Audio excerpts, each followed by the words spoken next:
Assalamu alaikum dear viewers. I hope that you all are well by the grace of Almighty Allah. Today we will learn about singular and plural. Singular means one and plural means more than one. So let's start. তাহলে আমরা শিখব singular কি plural কি, singular কিভাবে চিনব, plural কিভাবে চিনব। ওকে, singular singular singular মানে হচ্ছে কোনো যদি ব্যক্তি বোঝায় তাহলে একজন হবে, আর ব্যক্তি বদলে যদি কোনো বস্তু বোঝায় তাহলে একটি হবে, মানে একটি অথবা একজন বোঝালে তা হবে সিঙ্গুলার। যদি একটি অথবা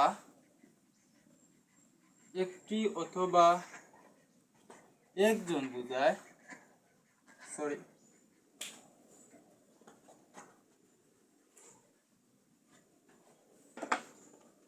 একটি অথবা একজন বোঝায়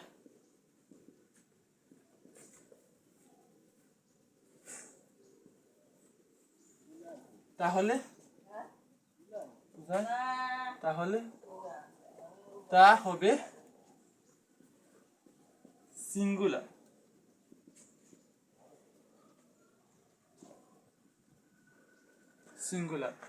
যেমন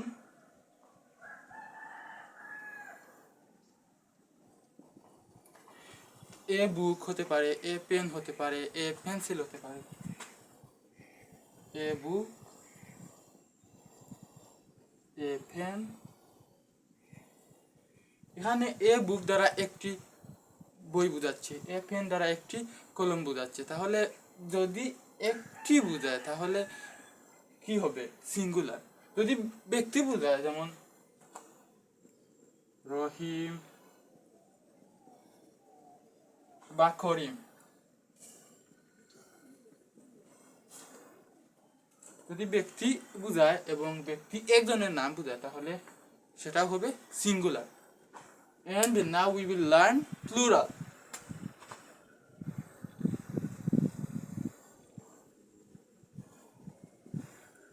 Plural.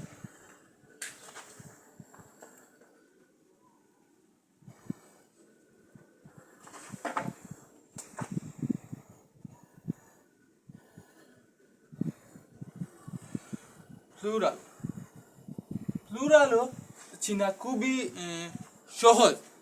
যদি একটি অথবা একজনের চেয়ে একাধিক বোঝায়, মানে যদি কোনো বস্তু যদি হয় তাহলে একটি, এবং ব্যক্তি যদি হয় তাহলে একজনের চেয়ে বেশি বা একাধিক বোঝায় তাহলে সেটা হবে প্লুরাল।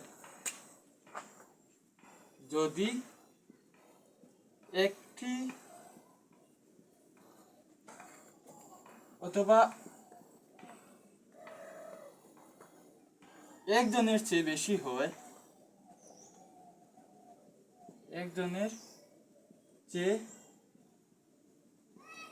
একাধিক বোঝায়, একাধিক বা বেশি নির্দেশ করে, অথবা একাধিক, একজনের চেয়ে একাধিক বা বেশি বোঝায়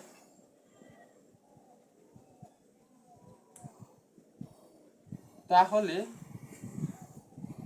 তা হবে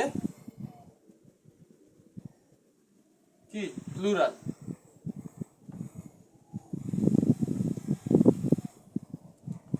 ফর এক্সাম্পল,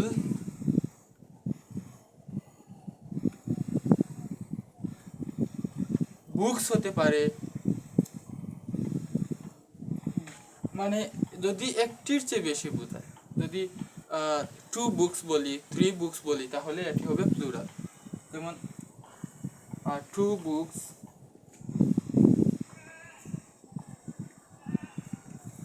এখানে 2 দ্বারা একটির চেয়ে বেশি বোঝাচ্ছে তাই, আর এখানে এস যুক্ত হয়ে এটি প্লুরাল হয়েছে। যদি জাস্ট বুক থাকতো তাহলে এটা হতো সিঙ্গুলার। যেহেতু এখানে 2 মানে একটির চেয়ে বেশি, তাহলে এটা বোঝাচ্ছে প্লুরাল। তাই এই নাউনটার সঙ্গে এস যুক্ত হয়ে এটি প্লুরাল হয়েছে। 2 বুকস হতে পারে, বা 3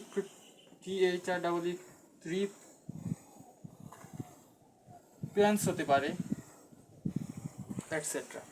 যদি ব্যক্তি বোঝায় তাহলে চিনব কিভাবে? ব্যক্তি বোঝালে অবশ্যই অবশ্যই একজনের চেয়ে কী হবে, বেশি হবে। যেমন রহিম সরি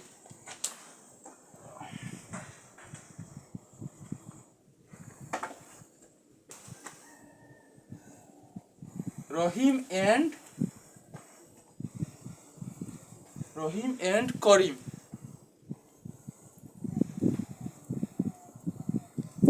এখানে রহিম এন্ড করিম দ্বারা কয়জন বোঝাচ্ছে বলুন তো? Right, your right, Rahim and Karim দ্বারা দুইজন বোঝাচ্ছে। এবার আপনারা বলুন তো দেখি, THUY দেই, দেই মানে কি? তারা, তারা দ্বারা কয়জন বোঝাচ্ছে? তারা, এটি কয়জন বোঝাচ্ছে?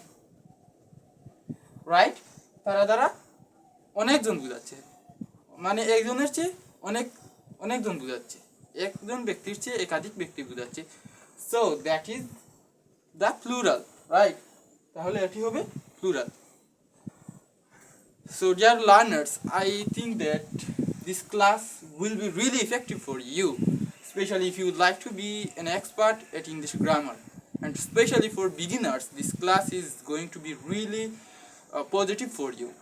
You know, lot of times we face lot of problem, especially in grammar, to identify what is singular and what is plural. I think now you will be clear totally that what is singular, what is plural. আশা করি আপনারা সবাই singular এবং plural সম্পর্কে কিছুটা হলেও basic ধারণা পেয়েছেন, এবং আমার এই ক্লাসটি যদি ভালো লাগে, যদি আপনাদের কাছে উপকৃত মনে হয়, তাহলে চ্যানেলটি, আমার আরএ এডুকেশনাল চ্যানেলটি সাবস্ক্রাইব করার জন্য অনুরোধ জানাচ্ছি। পাশে থাকবেন। আসসালামু আলাইকুম।